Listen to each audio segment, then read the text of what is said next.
Welcome to the Oregon Aviation Historical Society's presentation of why we exist, what we do, and how you can become a part of preserving Oregon's rich aviation heritage.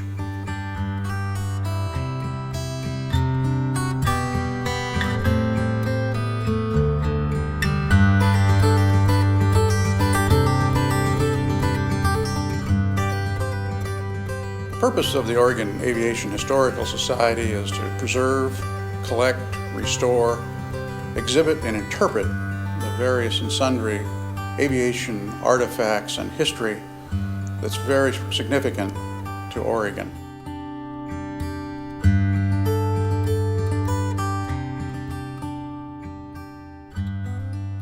The state of Oregon has a rich and varied aviation history. From early pioneers like Silas Christopherson, Charlie Bernard, and Les Long, to modern-day inventors and entrepreneurs like Richard Van Grunsven and Lance Neibauer, Oregon has often led the way as aviation grew from a novelty sport for daredevils and thrill-seekers into a viable means of transportation, commerce, and recreation. But the progress made in aviation over the last century has come at a price. It was because of the earliest experimenters in the aircraft they built and flew that aviation was able to grow from its fragile infancy. One of Oregon's earliest inventors was named John Burckhardt. Along with his friend William Crawford, John Burckhardt designed and built Oregon's first heavier-than-air flying machine.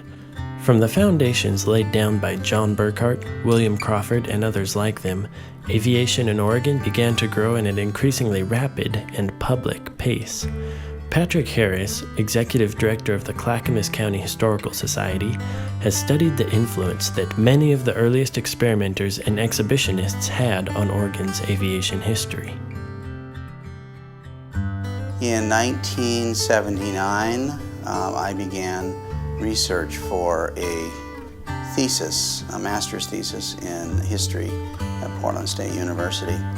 And I was interested initially in the idea of the heroic figure in American cultural history. And even in 1979, there weren't that many alive back to the era that I was interested in. One gentleman that was, however, alive was Danny Greco. And Danny Greco was about 84 at the time, and he had worked with Silas Christopherson and had been with him when they were planning their first flights off the Multnomah Hotel, and that was a very interesting time to sit down and talk with him. Cy Christopherson, I helped build his airplane in the latter part of 1910 and in 1911. And in 1912 is the same airplane that he used to fly off the roof of the Multnomah Hotel. It was dismantled in pieces and hauled up to the top on a platform that was built on top of the roof. And that's where the takeoff was made. And he flew to Vancouver, landed at the old barracks grounds there. It took 12 minutes to fly from the roof of the Multnomah Hotel to land at the barracks. And the runway that he had was a board runway that they had made for him up there. And like I say, the city block is only 200 feet long, and the ship was right at the edge of the building on this takeoff run, and he got off just a little over 100 feet. It was part of the show of the Rose Festival event in June of 1912. One of the other pioneer aviators in this early period was a gentleman by the name of Les Long, and he lived in Cornelius, Oregon, quite close to Beaverton, and he became enthralled with the idea of flying and flight, and also design and engineering in terms of aeronautics and how to put together an airplane that the common man could actually build and fly. And since Oregon was a pioneer in the home building area, Les Long filled this niche quite nicely with a bunch of interesting Oregon designs. And he was actually termed or called the Sage of Cornelius because of his rather wise designs and his implementation of simple construction procedures that brought home building to every man, or at least that was his goal. One of his early designs was the Anzani Longster here, and that was a very successful airplane. He introduced that in plan form in a national magazine, the Flying and Glider Manual, and a number of those were built. And then he moved to another design called the Henderson Longster, accenting or emphasizing the effort to get common engines that were reliable enough to fly an airplane. Then probably his most famous design, and maybe the most important design of all, was the Wimpy. And the Wimpy was a low-wing airplane, and as far as I can determine, it was the first of the early pioneer home-built designs. It was the first successful low-wing design that was built in good quantities. And really, it's the beginning of all modern home building as we know it today. Came from Les Long and his design. And even recently, we found a letter that indicated that Les was already thinking by 1940 that the fellas in Oregon that were building these marvelous little home-built airplanes needed to take something to Washington to show the federal government. Remember that Oregon was licensing their own airplanes on their own basis, but the federal government was continuing to apply pressure, thus the Beaverton Outlaws. And somebody needed to go to Washington and prove to the federal government that these home builds were safe. And Les Long thought of this idea early in 1940, and then eventually after the war, George Bogardus was able to accomplish this feat and take the little GB, which was really a Les Long design, back to the federal government in Washington, D.C. and prove that amateur-built, home-built airplanes, particularly our Oregon home builds, were safe and a dependable way of transportation and something that the federal government needed to acknowledge and create a whole amateur-built category for home builders. Because Oregon was the first state in the Union to form a state board of aeronautics, Danny Greco, along with other early experimenters like Charlie Bernard and Les Long, flew their planes under state-issued licenses. When the federal government tried to assume responsibility for licensure of all pilots and aircraft, the group of Oregon pilots came to be known as the Beaverton Outlaws. The state of Oregon was the outlaw state of the whole United States that didn't care what the federal regulations said or what they wanted us to do. We kept on flying anyhow. And Monty Mouton, who was the chief inspector for the whole Pacific Coast region, had sent Wiley Wright up here to see what kind of activity was going on at Beaverton.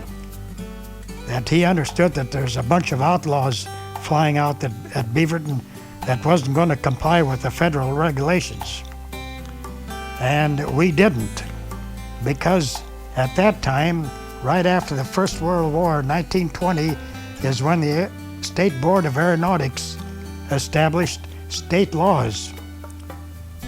And they issued out licenses, pilot's licenses, issued out licenses for your airplane, which would be equivalent to a metal tag that you have on your automobile today.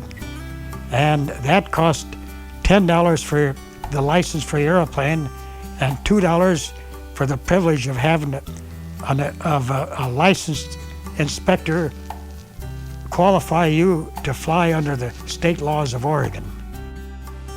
To many Oregonians, the most famous aviator of all was John G. Tex Rankin, a fellow who came into Oregon after World War I and based his operation mostly in Portland, Oregon, where he started the Rankin School of Aviation and became a very famous aviator, an aerobatic pilot, and a whole generation of aviation enthusiasts and pilots came to bear on the fact that they had learned and watched Tex Rankin fly.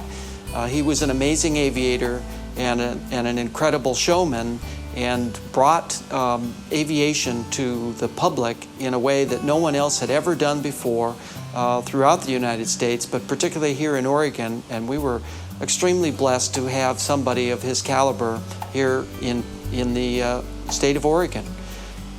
When he started his Rankin School of Flying, he at one time had the largest flying school in the whole nation. And they had many students in the 200, 300, 400 category, numbers of students. And he even developed his own system of instruction and training. So he was a very experienced aviator, a very good instructor, very personable, and obviously a very skilled pilot and very knowledgeable about aviation. And at the time when he first got started in the Portland area, he became a dealer for a very nice little biplane trainer called the Great Lakes. And the Great Lakes Aircraft Corporation built a little two-place biplane with a 90 horsepower engine on it. And Tex liked it because it was extremely maneuverable, it was quick and nimble, and had all of the factors that were involved in trying to teach people how to fly. This airplane responded to that type of a training role. And it was an excellent airplane also in aerobatics. And Tex wanted to show people that not only could airplanes fly in the normal right side up kind of mode, but if you ever got into any situation at all in the air that got you tossed or inverted, for instance, that the airplane could be flown and controlled upside down as well as right side up. And Tex became famous for his inverted aerobatics when the airplane was completely upside down, and he showed thousands, if not millions of people how to fly an airplane upside down. And the Great Lakes was an excellent airplane for this. Originally, when this Great Lakes was built in 1930 for Dorothy Hester, it was powered with a 90-horse Cirrus engine. But later, when Tex rebought the airplane and brought it down to California in 1936, he had it rebuilt, and they put on a very unusual engine, a Monasco engine, which normally put out 125 horsepower, but Tex had a supercharger added to the engine, and it ultimately was able to put out 150 horsepower for his aerobatics. This special Monasco C4 engine is a difficult engine to find, but we were able to acquire one from an engine rebuilder down in Southern California. So while we won't be running the supercharger portion of it, we do have a brand new rebuilt Monasco C4 engine of 125 horsepower to put on the new Great Lakes restoration. Tex flew hundreds of air shows around the country with this particular airplane. He also led a number of air tours, particularly coming through Oregon. Many hundreds and thousands of people came to see Tex fly in his air shows throughout the state of Oregon, and they also branched out into Washington, Idaho, and California. At this time also, though obviously learning to fly and aviation was a male-dominated interest, there were also some young ladies who were involved and very interested in learning to fly also, one of which was Dorothy Hester. Dorothy may be a little bashful in front of the microphone. She's certainly right at home now. We're taking off from the Grand Central Airport at Glendale, California, with the greatest little lady looper in the world. And here we go. Dorothy starts her daily dozen with a couple of rolls. She gets the coffee when she gets back. There are lots of other airplane rollers, but nobody does it quite like Dorothy. Instead of being right side up when she comes out of the roll, she likes to glide along on her back looking up at her feet. Here's a wonderful view of Dorothy if you stand on your head. Now she's going to take herself for a loop, and what a loop it is. Up, up, up she goes, and over. Wonder what she's going to do next. Another effort in the aviation world came to Oregon in terms of commercial aviation, which was to attempt to make an industry, make a living at either building airplanes, teaching people to fly, like Tex Rankin's flying school. And so there was an effort in Oregon to come up with a successful commercial aircraft that would be federally certified and be a good airplane to not only teach people and how to build airplanes, but teach them how to fly also. So out of this came the Aircraft Builders Corporation, which funded an effort to build a small student training aircraft called the Student Prince. And the Student Prince was designed by a gentleman by the name of Basil B. Smith, and he designed a number of different airplanes and worked at the Pacific School of Engineering, which also created the little racer that's behind me. But B.B. Smith is probably most famously known for being the designer of the Student Prince. The seeds planted by the ABC Corporation continue to bear fruit today. One of the world's fastest piston-powered production aircraft, the Columbia, is an Oregon design. Likewise, the spirit of early Oregon homebuilders like Les Long is alive and well in the Northwest. The most popular home-built kit plane ever, the RV series of aircraft designed by Richard Van Grunsven, are produced in Oregon. It is because of the rich aviation heritage that Oregon possesses that it is critical to preserve as much of that history as possible before it is lost forever. Carol Skinner, archivist for the Oregon Aviation Historical Society, is one of the many people who works hard to make sure our aviation history is around for many years to come. These are our archived collections. Some of the more interesting one is we have a collection of Tex Rankin's. His family has chosen to place some of his things here at the Oregon Aviation Historical Society. Dorothy Hester, who is of course a protege of Tex Rankin's. We have a nice collection of hers. We also have one from Walt Borer, who learned to fly with Tex Rankin at Swan Island. If there are people out there that do have things that they think should be preserved, we'd be happy to look at them, talk to them.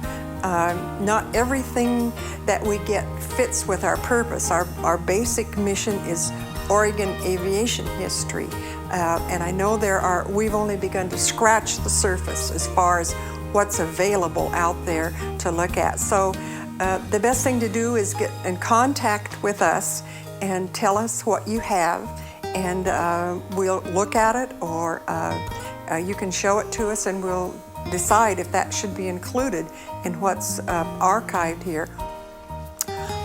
All of our collections are cataloged in a notebook, and they are available. The public can come in and look at these and decide if there's something they'd like to look at. We make that available to them to look at.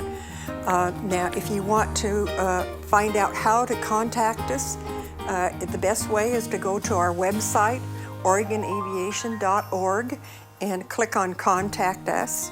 In addition to the preservation of historical artifacts, the Oregon Aviation Historical Society also sponsors the Oregon Aviation Hall of Fame, where luminaries like Tex Rankin, Dorothy Hester, and World War II fighter ace Marion Carl are honored. Also, the Historical Society is restoring several aircraft that are historically significant to Oregon. Currently, in addition to Tex Rankin's Great Lakes, the Society is restoring Les Long's Wimpy, which was donated and returned to Oregon last fall from Southern California, a 1934 Stinson SR-5E that will be flying soon, and the Rupert Special. If you have questions or comments, or would like to become a member of the Oregon Aviation Historical Society, you can write us at the address given or visit our website, OregonAviation.org.